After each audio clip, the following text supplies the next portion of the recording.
সাথে আমি কথা বলছি, মুশফিক ভাইয়ের সাথে এটা নিয়ে একটু বেশি কথা বলছি যে ভাই এটা আসলে কি এই সেই। এবার নিজের চরমারা নিয়ে মুখ খুললেন নাসুম আহমেদ, চান হাতুড়ে সিংহের কঠিন বিচার। বিসিবি তদন্ত কমিটি গঠন, নাসুম আহমেদের অভিযোগ, তদন্ত কমিটির জেরায় অসংখ্য ক্রিকেটার, কোচিং স্টাফের সদস্য থেকে শুরু করে অনেকের লিস্টে নাম থাকা, শেষ পর্যন্ত তাদের কারো কারোর সাথে কথা বলা এবং অতঃপর যে আসসালামু আলাইকুম সুপ্রিয় দর্শক বন্ধুরা, অবশেষে বিশ্বকাপের মাঝে সেই চর কাণ্ডকে কেন্দ্র করে একের পর এক তদন্ত করে যাচ্ছে তদন্ত কমিটি। দর্শক বন্ধুরা, এবার নাসুমের কাছ থেকে সেই সকল ঘটনাকে কেন্দ্র করে বেশ কিছু জিজ্ঞাসাবাদ করা হয়েছে। দর্শক বন্ধুরা, তাহলে কি শেষ পর্যন্ত কোচ চান্দিকা হাতুড়ে সিংয়ের বিপক্ষে কঠিন পদক্ষেপ নিতে যাচ্ছে বিসিবি? দর্শক বন্ধুরা, এবার সেই সকল বিষয়গুলোকে কেন্দ্র করে অত্যন্ত চমৎকার কিছু তথ্য বেরিয়ে আসলো এবং সেই সাথে সেই সকল বিষয়গুলোকে কেন্দ্র করে রিয়াসত আজিম ভাই অত্যন্ত চমৎকার কিছু আলোচনা করেছেন এবং তিনি একে একে তুলে ধরেছেন সেখানে কি হয়েছিল। তো দর্শক বন্ধুরা, চলুন আমরা সেই সকল বিষয়গুলো পরিপূর্ণ জেনে নিই। অবশ্যই ধৈর্য সহকারে পুরো ভিডিওটি দেখবেন, তাহলে এই সকল বিষয়গুলো পরিপূর্ণ বুঝতে পারবেন। বিসিবি তদন্ত কমিটি গঠন, নাসুম আহমেদের অভিযোগ, তদন্ত কমিটির জেরায় অসংখ্য ক্রিকেটার, কোচিং স্টাফের সদস্য থেকে শুরু করে অনেকের লিস্টে নাম থাকা, শেষ পর্যন্ত তাদের কারো কারোর সাথে কথা বলা এবং অতঃপর যে কমিটি মোটামুটি প্ল্যান করেছিল যে তারা আগামী 15 দিনের মধ্যে রিপোর্ট করে ফেলবে, রিপোর্ট দিয়ে দিবে বাংলাদেশ ক্রিকেট বোর্ডকে, তাদের তদন্তের আউটকাম জানাবে, তারা তদন্তে বসার মোটামুটি 3 থেকে 4 দিনের মধ্যে সিদ্ধান্তেও পৌঁছে গেছে। এবার সেই আলোচনা and definitely exclusive on Riasat আজিমের পেজ এবং চ্যানেলে। বাংলাদেশ জাতীয় দলের ব্যস্ততা আসলে নিউজিল্যান্ডের বিপক্ষে টেস্ট সিরিজকে কেন্দ্র করে, তবে নাসুম আহমেদ কিংবা যারা আসলে এই টেস্ট দলের বাইরে, তাদের প্ল্যান বা তাদের আসলে পরিকল্পনা কার্যক্রমটা একটু ডিফারেন্ট। ডেফিনেটলি তারা প্রথম শ্রেণী ক্রিকেটে ব্যস্ত। নাসুম আহমেদকে রোববার বিকেল থেকে রাতের মধ্যে একটা সময় জানানো হয় যে সোমবার তাকে তদন্ত কমিটি তলব করেছে। এরপর নাসুম আহমেদ বাংলাদেশ ক্রিকেট বোর্ডের শীর্ষ পর্যায়ে যে কজন কর্তা রয়েছেন যারা নাসুমের ইনসিডেন্ট সম্পর্কে ভারত থেকেই জানতেন এবং বাংলাদেশে আসার পর নাসুমের সাথে ইনফর্মালি বিভিন্ন সময় কথা বলেছেন, তাদের সাথে একবার পুরো ব্যাপারটা ক্লিয়ার হয়ে নেন। নাসুম আহমেদকে বাংলাদেশ ক্রিকেট বোর্ড সোমবার অর্থাৎ 2 দিন আগে বিমান যোগে চট্টগ্রাম থেকে, যেহেতু তিনি চট্টগ্রামে খেলায় ছিলেন, ঢাকায় নিয়ে আসে অ্যান্ড দেন নাসুম আহমেদ সাক্ষ্য গ্রহণ করা হয়। তদন্ত কমিটির যে সদস্যরা ছিলেন, 3 জন সদস্য ছিলেন, এর বাইরেও বাংলাদেশ ক্রিকেট বোর্ডের সিইও, যতটুকু আমি জানতে পেরেছি তিনি সেখানটায় উপস্থিত ছিলেন। এর বাইরেও ক্রিকেট বোর্ডের কর্মরত 2-1 জন উপস্থিত ছিলেন যারা আসলে সাক্ষ্য গ্রহণকালে নাসুম আহমেদ কিংবা অন্য যে ক্রিকেটাররা রয়েছেন তারা যা বলছিলেন সেই মিনিটস লেখার কাজে ছিলেন। নাসুম আহমেদকে প্রায় 40 মিনিটসের কাছাকাছি রাখা হয় সেখানটায়।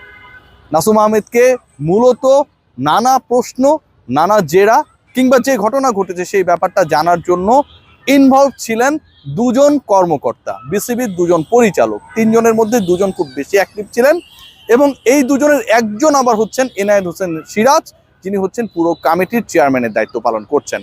এনায়েত হোসেন সিরাজের পুরো লক্ষ্যটা ছিল, আমি ভেতর থেকে জেনেছি, তদন্তে সংশ্লিষ্ট যারা রয়েছেন তারাই আমাকে ইনফর্ম করেছেন, এনশিওর করেছেন যে আসলে যা ঘটেছিল সেই রিয়েল পিকচারটা তুলে ধরা।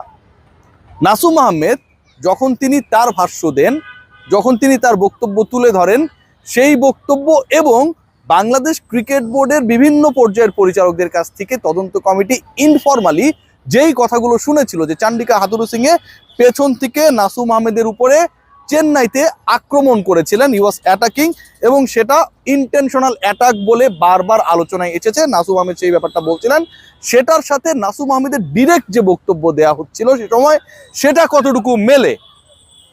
3 পরিচালক, নাসুম আহমেদ, বাংলাদেশ ক্রিকেট বোর্ডে কর্মরত দায়িত্বশীল অন্যান্যরা নাসুম আহমেদের পুরো বক্তব্য রেকর্ড, পুরো বক্তব্য শোনা, পুরো কার্যক্রমের সাথে জড়িত থাকার পর প্রায় 40 মিনিট ধরে তারা ব্যাপারটা অনুধাবন করার পর একটা পর্যায়ে সিদ্ধান্তে উপনীত হন।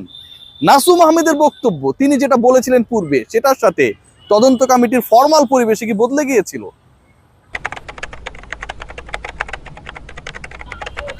যেমনটা দেখছিলেন যে নাসুম আহমেদ তিনি সরাসরি হেড কোচের বিপক্ষে, হেড কোচের বিরুদ্ধে, হেড কোচ যাকে আক্রমণ করেছে চেন্নাইতে যে ঘটনা ঘটেছে সেটা আসলে হিট অফ দ্য মোমেন্ট না, দ্যাট ওয়াজ ইন্টেনশনাল। সেই বক্তব্যটা এর আগেও দিয়েছিলেন তিনি যখন প্রথম বাংলাদেশ ক্রিকেট বোর্ডের অফিসিয়ালরা, কর্মকর্তারা বাংলাদেশ ক্রিকেট বোর্ডের শীর্ষ পরিচালকরা তার কাছে জানতে চান, তখন যে ব্যাখ্যাটা তিনি দিয়েছিলেন সেই একই ব্যাখ্যা নাসুম আহমেদ তদন্ত কমিটির 3 সদস্যের সামনে উপস্থাপন করেছেন। 3টা বিষয়, একটা হচ্ছে নাসুম আহমেদের সাথে যেটা ঘটেছে সেটা তদন্ত কমিটির সামনে নাসুম আহমেদ যেভাবে উপস্থাপন করেছেন তাতে দ্যাট ওয়াজ ইন্টেনশনাল। দ্বিতীয় যে ব্যাপারটা সেটা ছিল আক্রমণাত্মক, সেটা শুধুমাত্র নাসুম আহমেদের উপর বিরক্ত হয়ে অনেক সময় কোচ অসন্তুষ্ট হতেই পারেন, সেরকমটা হয়ে ঘটনাটা না। তাকে যে পেছন থেকে হিট করা হয়েছে, অনেকেই রিপোর্ট করেছেন চর মারা হয়েছে, এটা আসলে সত্য না। পেছন থেকে যে হিট করা হয়েছে এই জায়গাটাতে, এবং তিনি কিছুটা সামনে চলে যান নাসুম আহমেদ এই হিটটা হবার পর, এবং তিনি অবাক হন। এবং যে জায়গাটায় আসলে অনেকেই আবার বলার চেষ্টা করেছে অ্যালেন ডোনাল্ড ইনস্ট্যান্ট তিনি রিয়াকশন দিয়েছিলেন, অ্যালেন ডোনাল্ড ওখানটায় ছিলেন না, সেটাও নাসুম আহমেদ সেখানটায় বলেছেন। ছিলেন হচ্ছে নিক লি, বাংলাদেশ জাতীয় দলে আরেকজন কোচ যিনি হচ্ছেন ট্রেনারের কাজ করেন, নিক লি সেখানটায় ছিলেন। এবং নাসুম আহমেদ ক্লিয়ার করেছেন যে তার কাছে যেটা মনে হয়েছে চান্ডিকা হাথুরু সিংহে যেভাবে তার উপর আক্রমণাত্মক হয়েছিলেন, তাকে যেভাবে অ্যাটাক করেছিলেন সেটা ছিল পুরোপুরি ইন্টেনশনাল, এবং এটা কোনো একটা ড্রেসিং রুমের সভ্য পরিবেশে বিশ্বকাপ চলাকালীন একটা ম্যাচের মাঝখানে এটা কোনোভাবে এক্সপেক্টেড না। নাসুম সরাসরি বাংলাদেশ দলে হেড কোচ চান্ডিকা হাথুরু সিংহের এগেনস্টে তার অভিযোগ তদন্ত কমিটির 3 সদস্য এনায়েত হোসেন সিরাজ, আকরাম খান এবং আরেক গুরুত্বপূর্ণ সদস্য মাহবুব আনামের সামনে উপস্থাপন করেছেন। During that time Nasum Ahmed যখন বলেন, অনেকবারই তদন্ত কমিটি একটা ব্যাপার ক্লিয়ার হওয়ার চেষ্টা করেছে যে তোমার কাছে কি মনে হয় যে এটা আসলে হুট করে ঘটে গেছে? এরকম তো হতেই পারে, হয়তো কোচ একটা কিছু করতে গিয়ে অন্যরকম ঘটে গেছে। নাসুম আহমেদ একবারের জন্য স্বীকার করে নেননি, একবারের জন্য তিনি বলেননি যে এটা হিট অফ দ্য মোমেন্ট হয়ে গেছে। হেড কোচ চান্ডিকা হাথুরু সিং এর এগেনস্টে একদম মোদ্দা কথা সেটা হচ্ছে তদন্ত কমিটির কাছে নাসুম আহমেদের স্টেটমেন্টটা ছিল তিনি ইন্টেনশনালি এই কাজটা করেছেন। তদন্ত কমিটির একজন সদস্য এনায়েত হোসেন সিরাজ, যিনি এটার মূল দায়িত্বে রয়েছেন পুরো তদন্ত প্রক্রিয়ার, এর আগেও একটা কমিটি হয়েছিল সেটারও মূল দায়িত্বে তিনি ছিলেন, এবং অপর 2 সদস্য তারা নাসুম আহমেদের আলোচনায় বক্তব্যে কনভিন্সড। আমি যেটা বলেছি এবং আপনারা কার্ডেও দেখছিলেন যে আসলে তদন্ত কমিটি কনভিন্সড।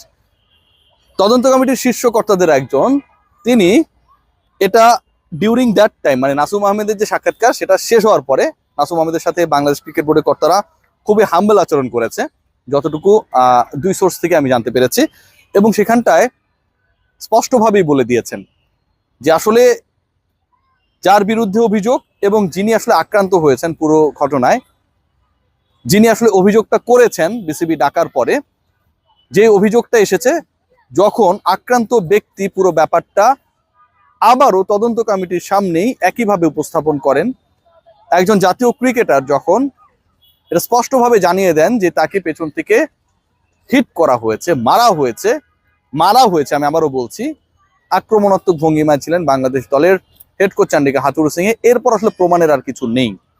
আমি শুরুতেই বলেছি আমার ডিসকাশনে যে আসলে তো দর্শক বন্ধুরা, আপনারা হয়তো এই পুরো ভিডিওটি দেখে এবং রিয়াসত আজিম ভাইয়ের এই সকল আলোচনাগুলো শুনে অবশ্যই বুঝতে পেরেছেন অবশেষে সেই সকল ঘটনাকে কেন্দ্র করে একের পর এক তদন্ত করা হচ্ছে এবং সেই তদন্তগুলো একের পর এক জমা করা হচ্ছে।